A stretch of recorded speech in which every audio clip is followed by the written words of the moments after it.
Back to Engage 8. I am Houston Bowe, once again joined by Harrison Bowe. Appreciate you joining the show once again. Thanks for having me. Harrison, myself, and both of our parents are currently at home quarantined due to the fact that we all got the COVID-19 virus. It has been a whole lot of fun here at the Bowe House recently. The COVID-19 virus has taken the world by storm in 2020. Quite unlike the Nebraska Cornhuskers so far this fall. It's 1-2 so far. Got the win, though. Got the win against Penn State, a close one. We'll get into that game a little bit later. What we're going to be talking about today is the Big Ten standings as a whole, the fact that Northwestern is still leading the West, as well as Indiana in the East. Going to give a little Penn State review, some big players that stepped up and had some pretty solid games. And then we're going to look forward to this Saturday at 11 in the morning against the Fighting Illini, coached by Lovie Smith, just 1-3, currently at the bottom of the Big Ten West, right next to Minnesota. Going to talk about that and then give our predictions for that game, and we'll be out of here. So, once again, Houston Bowe joined by Harrison Bowe, and let's hop right into it. So, taking a look at the Big Ten standings as a whole, obviously Northwestern, Wisconsin, 4-0 and 2-0 at the top of the Big Ten West. Wisconsin only had 2 games to show what they've got, but have completely dominated in both of them. I think it would have been a little bit of a different story if they would have came to Nebraska and faced off in Memorial Stadium. But they've had a solid team so far, led by Graham Mertz, and Northwestern has looked solid as well. What all about the Big Ten West has really jumped out to you so far this season? Well, I mean, you got to just say Northwestern overall. We obviously always kind of expect Wisconsin to be up there after recent years of playing well. You always kind of expect Iowa to be at least close or in contention and always kind of trying to make that next jump up there. Always on that line. But Northwestern and Purdue both somewhere in that top 3. It's a surprising year, no doubt. Yeah. And of course, as Husker fans, we always kind of expect to be up there. We never are, but Northwestern had a fantastic game against Purdue. They were leading the Big Ten West last week. Northwestern able to pull away near the end there and take down the Boilermakers to once again, control that lead at the top of the Big Ten West. Moving down to the bottom of the Big Ten West, Illinois, our matchup for this Saturday, sitting down there at the bottom next to Minnesota, and then teams like us and Iowa sitting there kind of in the middle. I guess we can't really say in the hunt. Yeah, I mean, it's interesting because our games that we really need to win moving forward, when you look, I mean, we have a schedule right now where we have a chance to win every single one of our games. Going into the season, we were a little bit confused about what the Illinois game would look like, what the Minnesota game would look like. Both of those teams, bottom of the Big Ten West, feel like we're going to be able to get both of those wins. Winnable games. Regardless, 4 winnable games for sure, where you can look at a chance to end the season 5-2, which seems very likely. I think both of us would be very happy with the 5-2 record. And I'm not super confident Northwestern is going to end up being able to finish as well as they've started the season. Obviously, they've shown a lot of good things. Have a really important game this week against Wisconsin. That'll be a battle of the top 2 teams up in the Big Ten West. And then looking at the East, Indiana leading right in front of Ohio State and Maryland at a 2-1 record, and then going down, Rutgers, Michigan State. And then Penn State, an 0-4 Penn State team that's been a frustration team so far this entire season. The only team without a win in the Big Ten. Yeah, and if you'd have told me that Penn State would be the only team without a win through 4 weeks, I would be totally shocked, because obviously Penn State has a history of being a fantastic team, especially throughout the last couple of years with players like Saquon Barkley, Trace McSorley. So it'll be interesting to see how the year finishes out for the Knitting Lions, as we had talked about. The Huskers got the win last Saturday. Should we hop into the review? Yeah, let's hop into talking about Penn State game a little bit. An interesting game overall. Huskers came out firing on all cylinders, especially in that first half. Had a fantastic drive to start off. We've looked really solid on opening drives so far, which is something that we have not always been able to say. For sure. And obviously the elephant in the room, Luke McCaffrey got the start this Saturday, which is huge. And both of us talked about in order to win that game, we thought that Luke needed to be the starter. And he was, and we won. Yeah, Scott Frost. I'm going to ask where my coaching position is. Yeah, I will be expecting a paycheck sent to my door within the next couple of days, Scott Frost. But obviously, Scott Frost put a lot of trust in him, and he went out and made some big plays. His longest, he had a couple of long pass plays that even worked out okay. He looked great in the pocket. He looked great throwing the ball on the run. His one interception was when he got hit. Yeah. So hard to blame him for that one. That was when I started to get worried. That second half. But we'll get into that a little bit later. Starting out, continuing with this first half. He looked great. Dedrick Mills still a little banged up, didn't get as many carries this week, but we saw Wandale throughout the first 2 weeks had no carries in the backfield, and I think he had 13 or 14 in week 3. He looked great. He looked explosive. He looked like the Wandale that we knew we needed, and I think like we've said recently, just getting players involved, and I think even getting him even more involved will only help our team. There were a couple of plays in that game in particular that if he makes one more guy miss, he's going to the end zone for sure. Xavier Betts had a long, I think 47 or 48 yard run off of a jet sweep that ended up in another touchdown. He ended up getting the ball 2 or 3 more times in that game, and that's a guy where you just kind of wonder where was he in the first 2 games. Didn't really get that many snaps.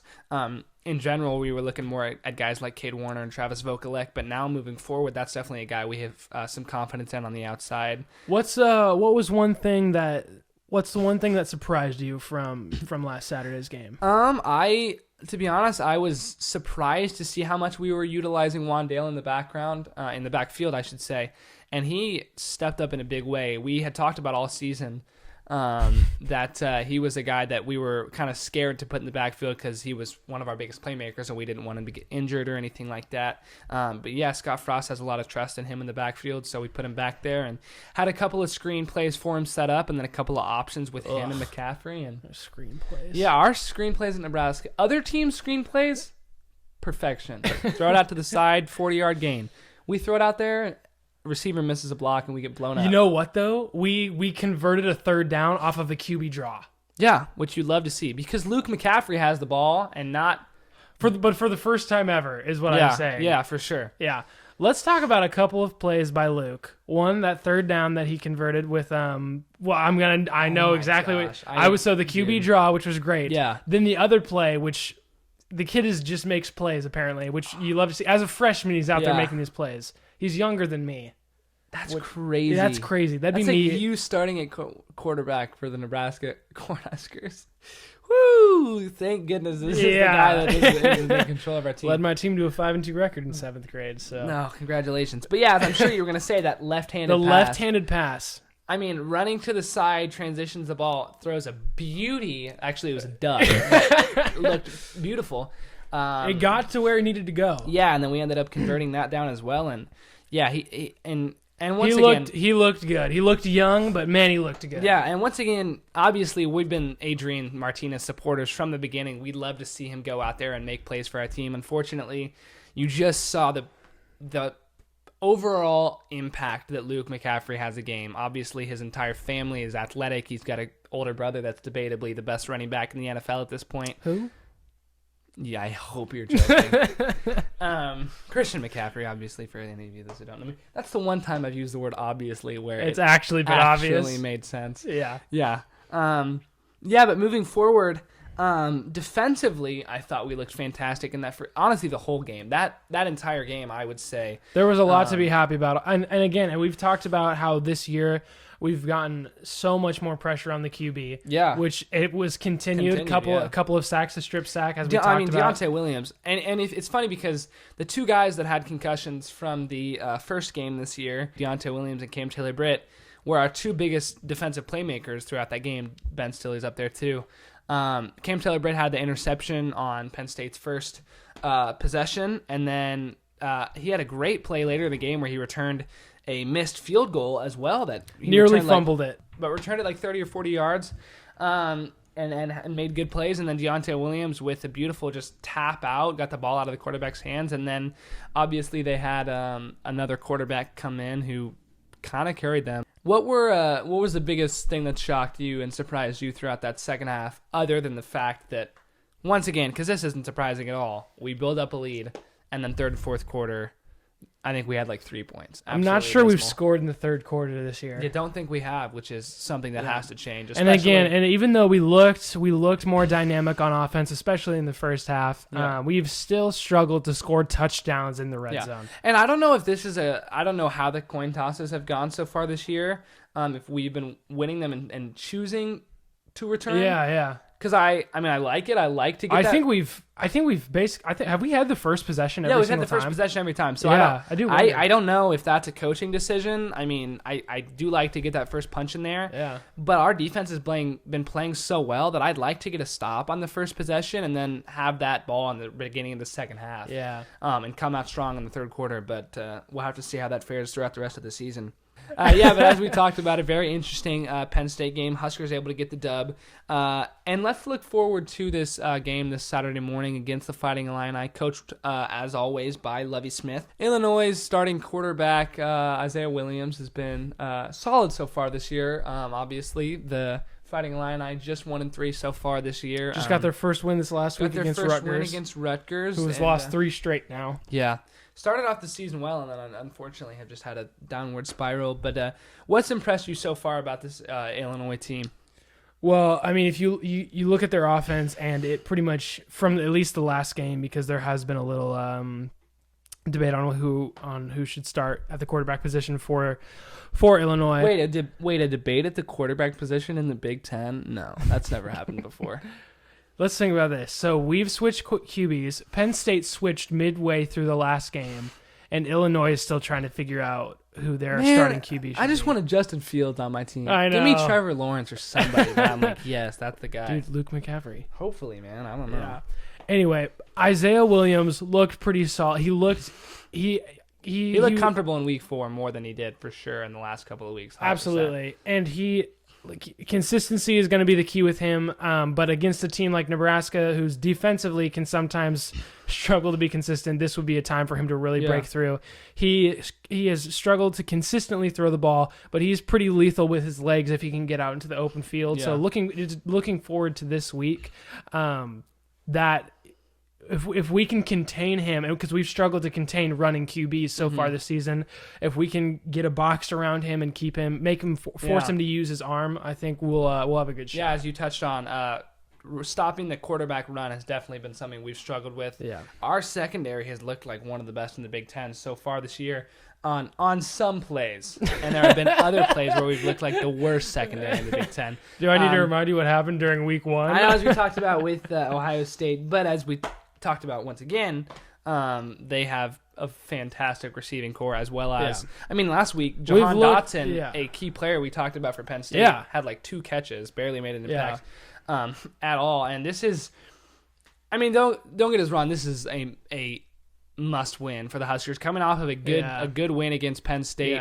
You'd love to win this one and move to 2-2 and feel like we 100%. I almost feel like we have to. Yeah, and that's just for the confidence of the players. We got to believe that something we're doing is starting to work. Illinois, like, we should not be struggling with Illinois. Why are we even saying that? That's what I'm saying. Like, this is a must win. This is a Nebraska team that needs to get back to a point where we're winning the games that we should be winning. Give me 2 keys offensively. What do we got to get done on the offensive side of the ball to come out with a dub? So my 2 keys offensively for this game are going to be, first of all, Luke McCaffrey getting more and more comfortable with the offensive system.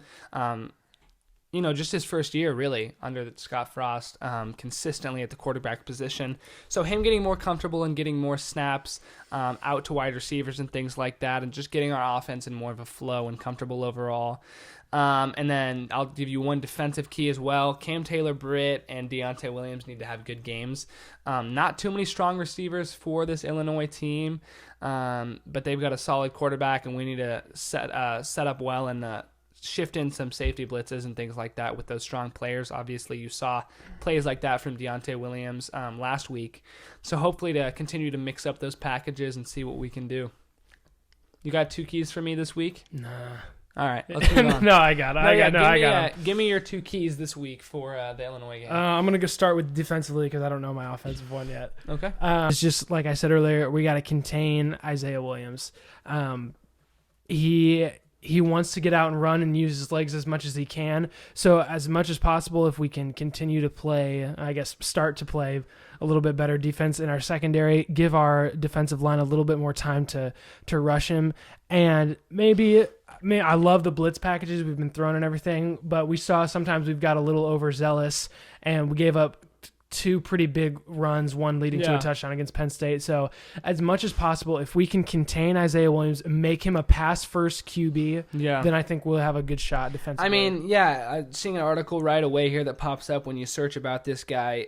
Made history. His first career start had over 195 rushing yards, which is a stat that not a lot of college quarterbacks are putting up even 100 rushing yards. So to put up 195 is pretty impressive. As we talked about, they don't have too many playmakers overall on that offensive side, so Huskers should be able to plan and defend for him pretty well. Moving forward, we're going to go straight into our predictions here. All right, one last thing. Can I blow your mind for a second? What? We don't have a single player on our team with over 100 yards of receiving yet. Wow. We don't have a player with over 100 yards receiving. Do we have a player with over 20? Because I don't think Who's our leading receiver? Austin Allen. With how many yards? 98 yards. Wow, we're close. Close. Doesn't even seem like he has 4 catches, man. That's crazy. You know what? You went first last week in your predictions, so I'll go ahead and give go mine. for it. Yeah, I can't speak apparently. I think this is going to be the first blowout win that we get of the season. Because I don't see anything. It's bold. Other than the playmaking of Isaiah Williams, I don't see anything on this Illinois team that should be tough for the Huskers to really deal with. It seems too good to be true. Because if you think about it, if we have a second half like we did in the first half last week against Penn State, that's like a 56-10 game or something. Yeah. So I feel like we can do that. We just got to be consistent. Yeah, Penn State's a much better team than Illinois. Obviously, their record doesn't show it at 0-4, but they're much better than they have showed so far this season, and I feel like this Huskers team is better than they've shown as well. So I'm gonna go 47. I'm gonna go 47-13. I think Illinois only gets on the board a couple of times in that one. Possibly 2 TDs and a missed PAT. We block a PAT, take it back for a tutty. I don't know. We'll see. All right, give me your prediction for Saturday morning. Prediction for Saturday, 31-9. Wow. They only get 3 field goals? Or Yeah. No, I think they scored a touchdown. 4 safeties and a 1-point safety. 33-9? Because here's what I think is going to happen. I think we're finally going to put together drives where we start finishing in the red zone. We're going to have one field goal. I'd hope we'd be able to get more than 33 points. Or would you say 34? 38? I'll say 34. That'd be 2 field goals. That'd be 2 field goals. Yeah. Okay, 34. Because here's the thing. I think we're going to put together a lot of scoring drives. Yeah, I'd feel confident. I think Isaiah Williams is going to be too good with his legs. Okay. To not get them in scoring position a couple times. You don't think they're going to score? No. If our red zone defense against Penn State did not look too shabby. No, we looked fantastic. Yeah. No. So again, like I said, my defensive key to the game, we just got to stop Isaiah Williams. Okay. I like it. Yeah, so looking forward to this Saturday at 11 once again. We'll be watching it here. We will. All quarantined up with some snacks, probably order some B-dubs or something like that. Probably not. As we all love. I will be ordering B-dubs. You'll probably order like Taco John's or something. I got mac and cheese here, bro. That's all I need. Mac and cheese sounds so bomb. Once again, for Harrison Bowe, I'm Houston Bowe. Thank you once again for tuning into Engage, a little bit of a shorter episode this week, but I wanted to get you. Yeah, once again, thank you all for tuning in. Harrison Bowe, I'm Houston Bowe.